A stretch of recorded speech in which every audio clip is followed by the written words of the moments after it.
नाजरीन, रुपया पैसा में आपको खुश आमदीद कहते हैं। ज़रा असल में बात यह है कि बहुत सारी चीज़ें हमें पता लग रही हैं। सुना बैनुल-अक़वामी जरीदे और अखबार न्यूयॉर्क टाइम्स के अंदर इस सिलसिले में कोरोना के मुतालिक ये बात आई है कि ये जो आप भी सुनते होंगे कि हवा में नन्हे नन्हे कतरे आपके जिस्म के अंदर दाखिल हो सकते हैं, तो उन्होंने ये कहा है कि ये नन्हे नन्हे कतरे जो हैं ये हवा में ज़्यादा देर तक रह सकते हैं।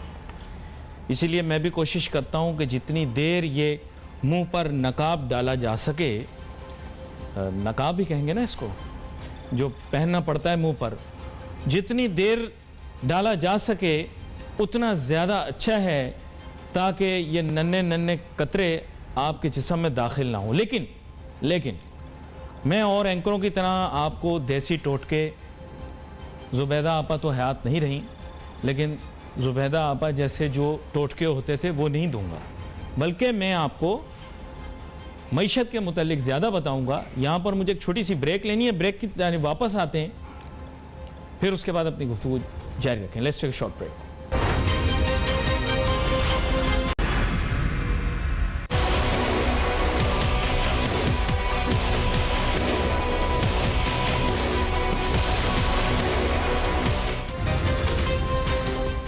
तो बात मुख्तसर करूंगा, फिर आगे मैंने मेहमान की जानिब जाना है।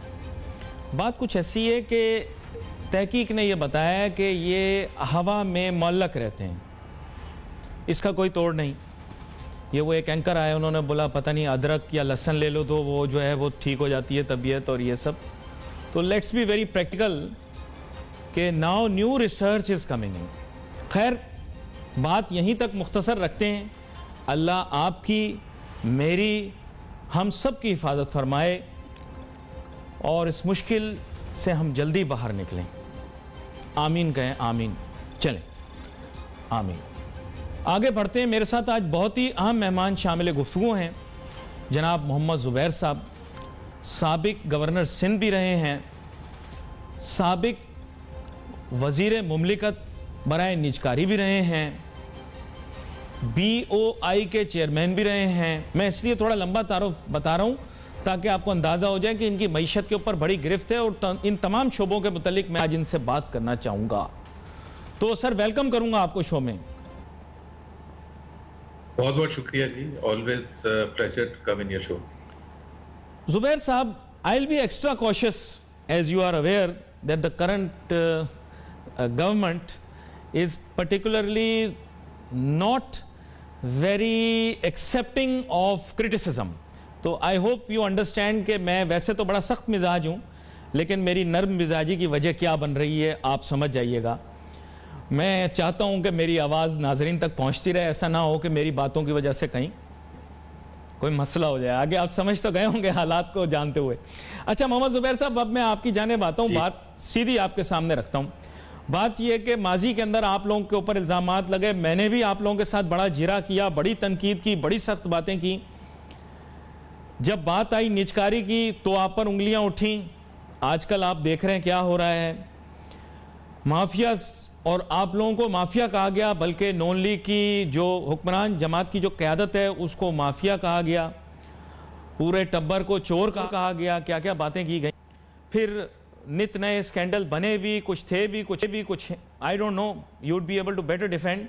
लेकिन आज जो हो रहा है, it raises very important questions about the credibility of the current government. इसके बारे में थोड़ा मुफस्सिल तौर पर हमें बताएं।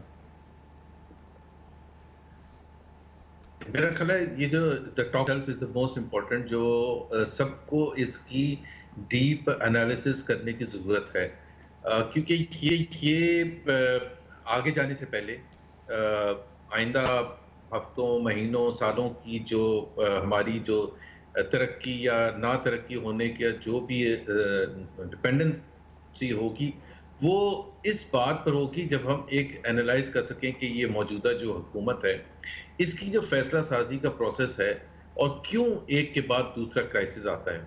अभी अगर हम पिछले 6 महीने की बात कर लें अली, तो टमाटर का क्राइसिस आया और वो इतना शदीद था कि 350 रुपए तक कीमत पहुंच गई टमाटर की। फिर वो ख़त्म नहीं हुआ था तो गंदम का क्राइसिस आ गया, वो ख़त्म नहीं हुआ था तो चीनी का क्राइसिस आ गया। फिर हमने देखा कि पेट्रोल का क्राइसिस आया, और पेट्रोल के क्राइसिस में तो एक सबसे ज्यादा जो अजीब और एक दुनिया की तारीख में पहली दफा एक चीज हुई कि जून के महीने में 2 दफा क्राइसिस आए।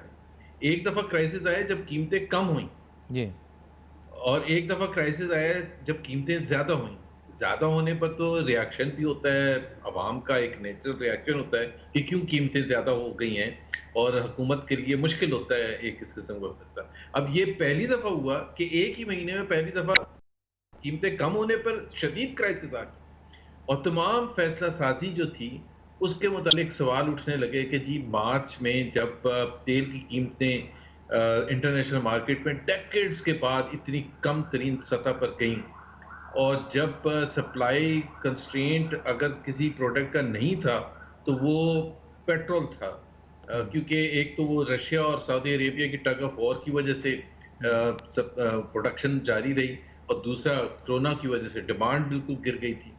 लेकिन पाकिस्तान वाहिद मुल्क था जो सप्लाई कंस्ट्रेंट की वजह से क्राइसिस आया जून के पहले हफ्ते में, जैसे ही मई 31 को प्राइस डिक्रीज अनाउंस की। तो ये अब मैं उसमें डिटेल में नहीं जाता, what I am saying is, और फिर जब वजीर मौसूफ से जब हम पूछते हैं या प्राइम मिनिस्टर, तो वो उसका डायरेक्ट इल्जाम लगाते हैं जो आपने जिक्र किया माफियाज पर।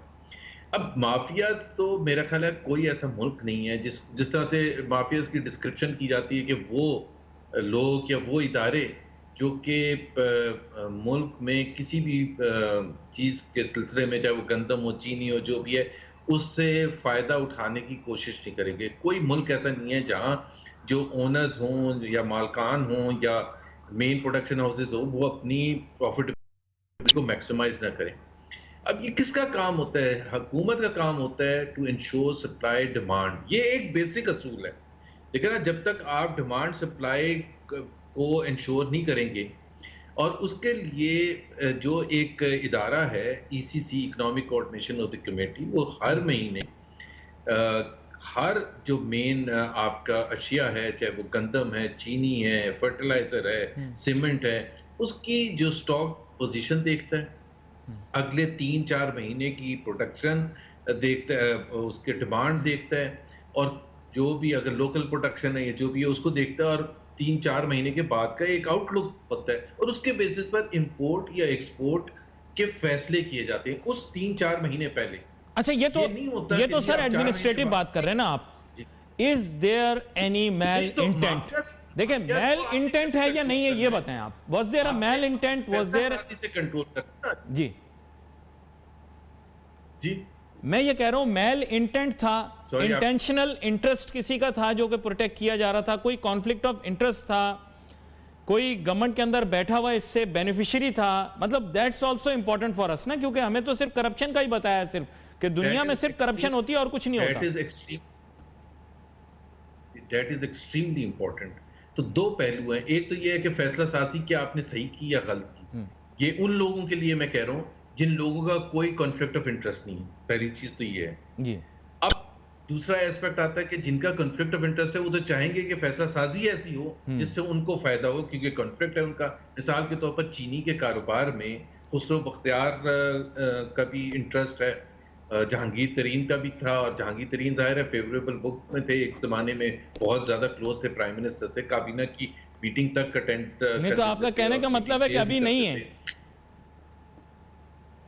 नहीं, मैंने कहा आजकल उनका मुझे नहीं पता on the face of it के शायद तो उनकी दूरियां हो गई हैं हुकूमत के साथ। बट एक जो मैं बात कह रहा हूँ कि जब चीनी का स्कैंडल आया तो जब हमने पीछे मुड़ के देखा तो पहली जो ईसीसी मीटिंग हुई थी अली, पहली जब इस हुकूमत के आने के बाद, उसमें एक समरी आती है 10 लाख टन चीनी एक्सपोर्ट करने। अब इंटरेस्टेड पार्टीज भी बैठी हुई हैं, और शुगर एडवाइजरी बोर्ड के चेयरमैन थे रजाक दाऊद साहब, और वो उनकी तरफ से समरी आती है और वो 10 लाख टन एक्सपोर्ट की अप्रूवल भी हो जाती है। ये एक इतनी डैमेजिंग इटसेल्फ है कि 10 लाख टन, भाई ऐसी क्या है कि 10 लाख टन, अभी हम 2 लाख क्यों ना एक्सपोर्ट कर लें, क्योंकि प्राइस स्टेबिलिटी को भी हमने इंश्योर करना है। अगर हम 10 लाख टन हमने एक साथ इजाजत दे दी तो कल को पता चला कि सप्लाई नहीं रही है, डिमांड बढ़ गई है, तो फिर हम क्या करेंगे? फिर हमारे पास जवाब क्या होगा? 1 रुपए चीनी की कीमत बढ़ने से 5.5 बिलियन रुपए पाकिस्तानी अवाम की जेबों से जाता है। सो एक तो इंटरव्यू थे, आपने बिल्कुल सही सवाल किया। तो एक तो मैं कहता हूँ सबसे बड़ी जो मेरे नजदीक वजह है कि हुकूमत की नाअहली है, इतनी नाअहली है कि उनके पास कैपेसिटी ही नहीं है ये जजमेंट करने की, फैसला साजी की। देखें, आप चाहे कंपनी हो चाहे हुकूमत हो, अगर आप फैसला साजी टाइम पर नहीं करेंगे तो फिर आप कैसे आगे चला सकते हैं एक हुकूमत को? ये हुकूमत की रिस्पॉन्सिबिलिटीज में आता है कि जो वो इस किस्म की सिचुएशन को ना होने दे। और मैं उसकी पेट्रोल की एक रिपीट कर दूं एज एन एग्जांपल, कि जब ओकरा ने ये कहा कि हमारे पास सिर्फ 15 दिन के स्टॉक है, मार्च की 20 तारीख को कहा आप ना बैन करें इंपोर्ट को, क्योंकि अगर लॉकडाउन खुलेगा और थोड़ा बहुत नॉर्मल हालात होंगे तो we will run out of stocks. ये लिख के दिया। फिर अप्रैल में वॉर्न करते रहे ओगरा, तो इन्होंने नहीं सुना। मई में वो प्राइस डिक्रीज अनाउंस कर रहे थे, ओगरा ने वॉर्न किया कि अभी आप ना करें, प्राइस डिक्रीज अनाउंस करेंगे, आपके पास सप्लाई नहीं है। इन्होंने ऑयल मार्केटिंग कंपनीज को प्राइवेट सेक्टर में कहा कि आप ऑयल इंपोर्ट करें। उन्होंने कहा जी कीमतें इतनी बढ़ गई हैं और आपने ऑलरेडी कीमतें कम अनाउंस कर दी। अब ये तो बेसिक मैनेजमेंट है ना, इसका क्या, किसको क्या समझाएं? सिर्फ सवाई इसके कि ये हुकूमत बड़े सीजन लोग हैं टीम इटसेल्फ। फिर मैं देखें, फिर मैं थोड़ा मुजाहिका खेज बात हो जाएगी। बड़े सीजन लोग हैं। उर्दू में क्या कहते हैं? सीजन को छठे हुए नहीं, माजरत छठे हुए नहीं कहना चाहिए, मतलब बड़े तजुर्बाकार लोग हैं। देखें, तजुर्बाकार।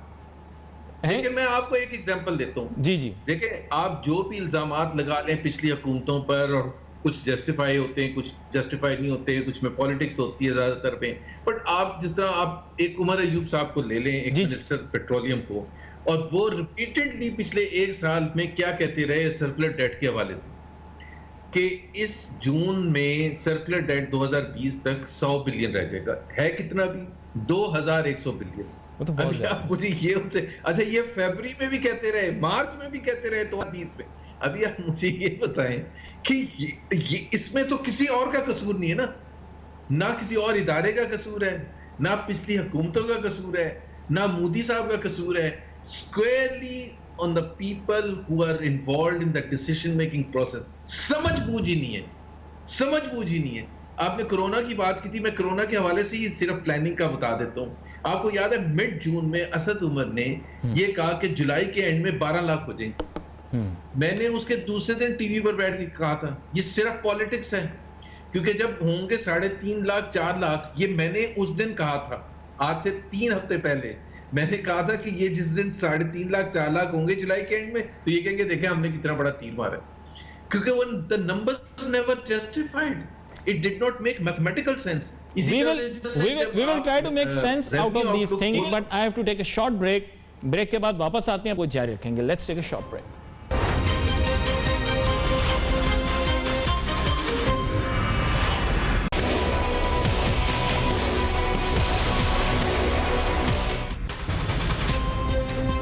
नाजरीन, वेलकम बैक आफ्टर ब्रेक।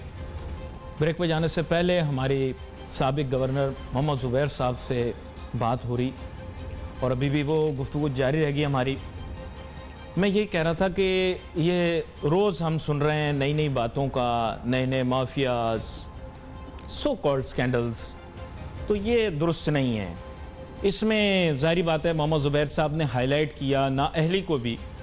मैं उस पर आज रिमार्क्स नहीं देता क्योंकि फिर एक तरफा बात हो जाएगी, और मैं कोशिश यही कर रहा हूँ कि मैं जितना माइल्ड रह सकूँ, क्योंकि आपको पता है आजकल आप लोग मेरी क्लिपें उठा के आगे भेज देते हैं। मैं नहीं चाहता कि अभी कोई ज़्यादा कोई कन्फ्रंटेशन वगैरह पैदा हो। गवर्नमेंट कहती है सोल्यूशन बेस्ड। चलें, मोहम्मद ज़ुबैर साहब, गवर्नमेंट इसरार करती है कि जनाब हम पर तनकीद ना की जाए बल्कि सोल्यूशन बेस्ड। पहले भी मैंने आपसे यही बात की थी, लेकिन जब सोल्यूशन बताते हैं तो वो कहते हैं solution not acceptable, not possible, not viable.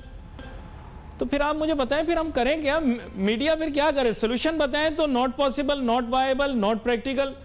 What should we do then? देखिए ना, बड़ा सिंपल सा है, और आजकल की हुकूमत जो है वो क्रिकेट एनालॉजी पर बड़ा बिलीव करती है। तो और लोगों को भी समझने में आसानी होती है कि एक अगर टीम हर मैच में फेल हो जाए तो पहले 4-5-6 मैचेस के बाद तो आप ये कहेंगे कि आज धूप बहुत कम थी, स्विंग बहुत हो रही थी बॉल, उसकी वजह से फिर आप कहेंगे ग्रीन टॉप विकेट थी जिसकी वजह से फास्ट बॉलर्स को बड़ा फायदा हो रहा था, and we are not used to playing on the green top wickets. और कभी अंपायर पर आप इतराज करते हैं और जो भी है। तो 5-6 मैचेस के बाद सब तंग आके पूछेंगे भाई आपकी टीम भी सही है, कप्तान भी सही है। That's the fundamental question. आज भी वो फंडामेंटल क्वेश्चन है।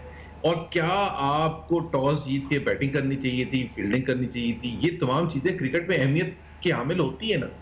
किसको बॉलिंग चेंजेस कब करनी चाहिए, ये सारी चीजें इंपॉर्टेंट होती हैं। रखा हुआ है ना वसीम अकरम प्लस, कि हमारे कंट्रोल रखा हुआ वसीम अकरम प्लस ऐसी बॉलिंग करा रहा है, आपकी सोच है।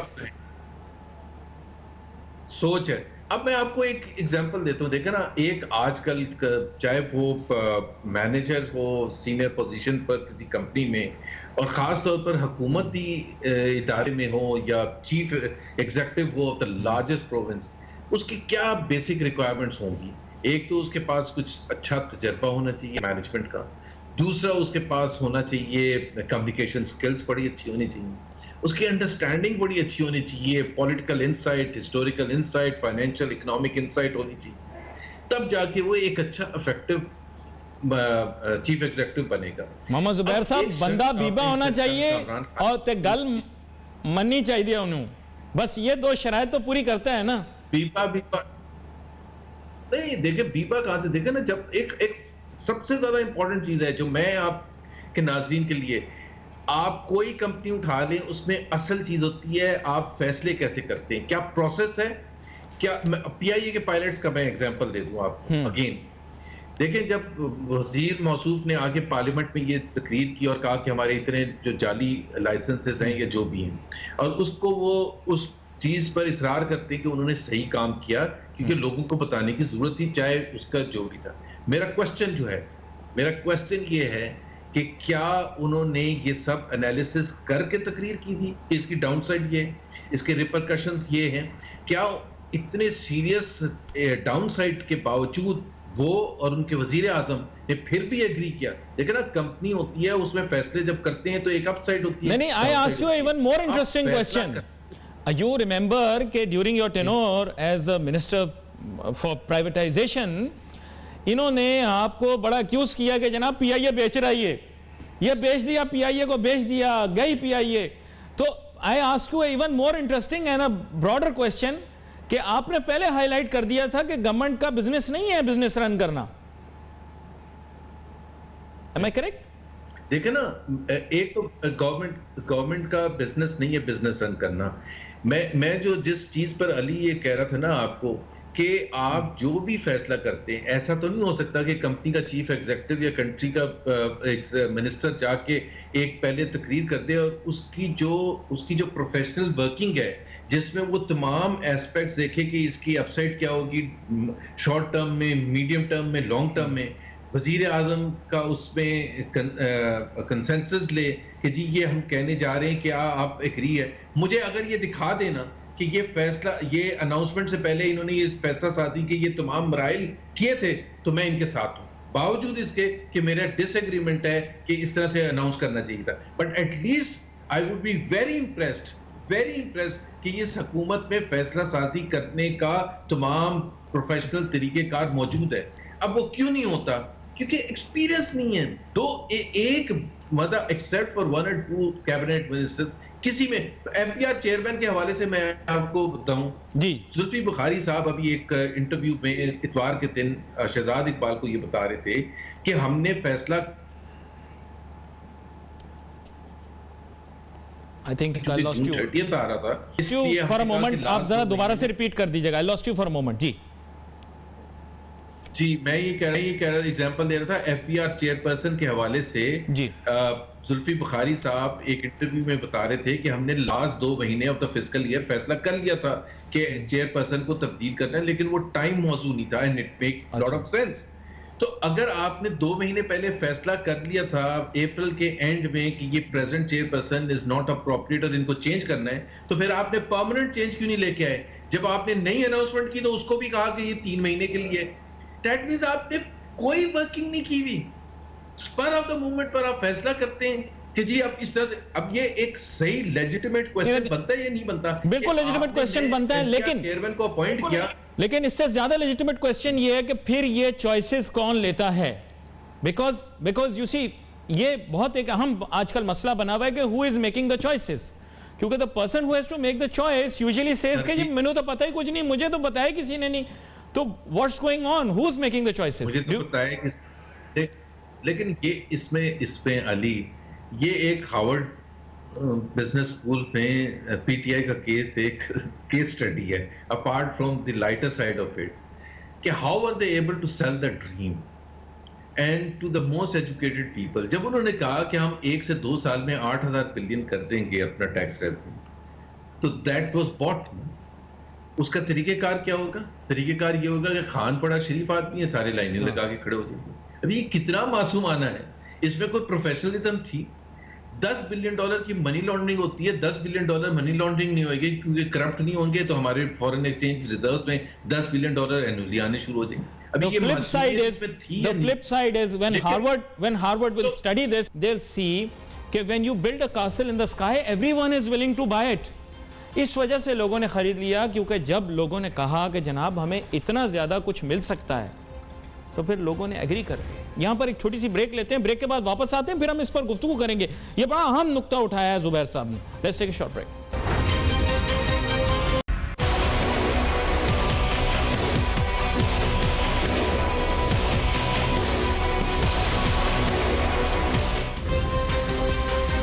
नाजरीन, वेलकम बैक आफ्टर ब्रेक। गुफ्तगू हमारी जारी थी।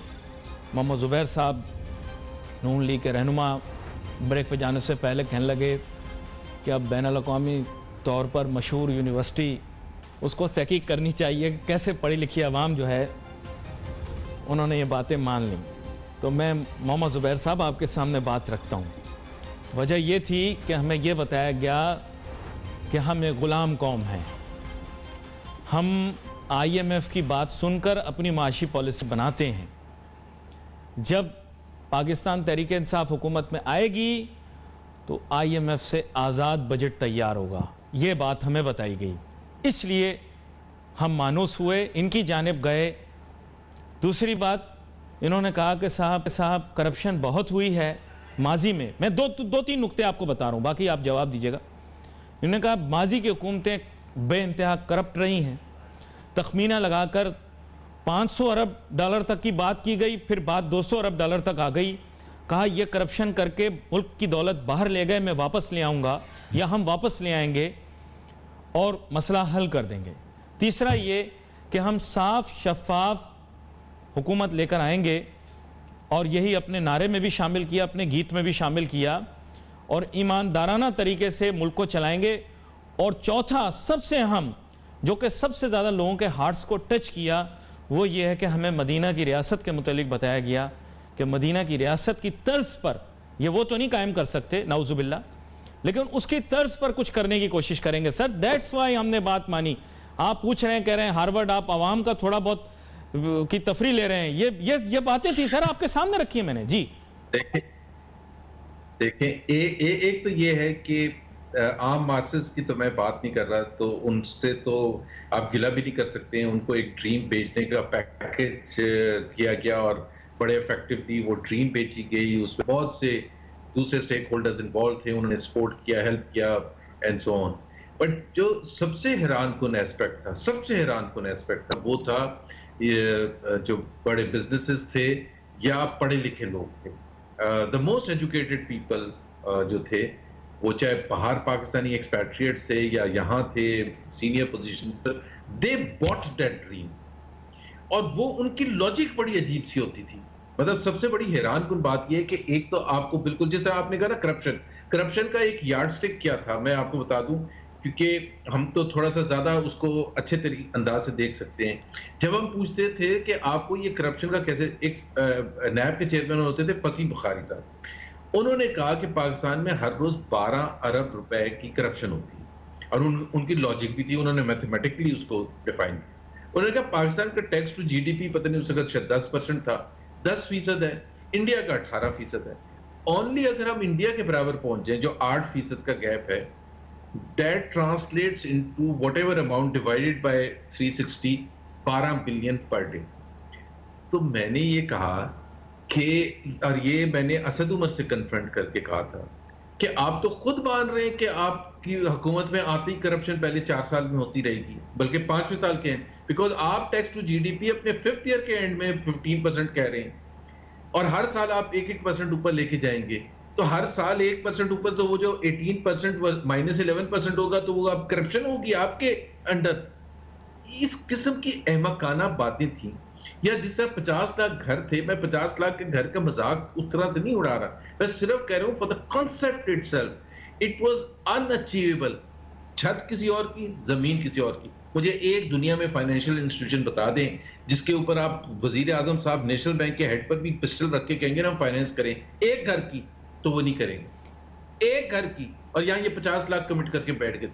50 लाख प्रॉपर्टीज पर रिस्क लेना किसी फाइनेंशियल इंस्टीट्यूशन के लिए क्या इवन मुमकिन भी है 5 साल में? और क्या आपके पास, हुकूमत पाकिस्तान के पास पैसे भी होते हैं $180 billion, which was more than 50% of Pakistan's GDP, suppose करें होते भी, तो पाकिस्तान की हुकूमत की कैपेसिटी है तकरीबन 80,000 हाउसिंग यूनिट बनाना हर महीने for consecutively 60 months. Impossible, American नहीं बना सकते। सो इस किस्म के वेग और फ्लिम्सी आइडियाज, मैं तो ये कहता हूं कि अगर नहीं हार्वर्ड भेजना तो इनकी तो रिस्पॉन्सिबिलिटी बनती है। अली, आप जैसे एंकर्स या 4-5 जिनकी समझ बूझ भी है, आप बैठ के 3-4 ये जो इनके टॉप फाइनेंशियल एक्सपर्ट्स जिन्होंने प्लान बनाया था, और अब उनको वो वीडियोस भी दिखाएं कि जो कमिट, जिस तरह $200 बिलियन का सिर्फ ये कहा था कि $200 बिलियन, उसमें आप पूरा सुने तो सही वो क्या कह रहे हैं। वो कह रहे हैं कि अगर वो 200, और मैं लाऊंगा 3 दफा अल्लाह को हाजिर नाज़िर जाने का, और उसके लाने से क्या होगा, 10 इयर्स तक पूरे पाकिस्तान में टैक्स का निज़ाम खत्म हो जाएगा। मतलब आप जरा हिलेरियस एक मजाक की लिमिट्स देख सकते हैं। 10 ईयर प्राइस इंक्रीज नहीं होगी। माशाल्लाह जितनी प्राइस इंक्रीज अभी हो रही है वो पिछले 10, 12, 15 साल में नहीं हुई थी। टैक्स जितने अभी बढ़ रहे हैं पिछले इतने अरसे तक नहीं बढ़े थे। 10 साल तक टैक्स नहीं होगा, 10 साल तक आपको वो कोई जॉब, अनएम्प्लॉयड नहीं होगा, और 5.8% से अनएम्प्लॉयमेंट रेट से 8.5% 2 साल में पहुंच चुके। लेकिन उस वक्त तो ये बातें अच्छी लग रही थी ना जुबैर साहब, हम क्या करते, मजबूर हैं भाई। अकेला मैं तो नहीं, कितने लोगों ने वो ख्वाब खरीदा। मुझे एक चीज बताएं, कभी किसी हुकूमत, इमरान खान ने या असद उमर ने कभी बैठ के ये किया कि वो 50 लाख घरों का हमारा क्या बेसिस था, और क्यों हम अब पहले 2 साल में एक घर, क्या एक ईंट नहीं लगा सकते?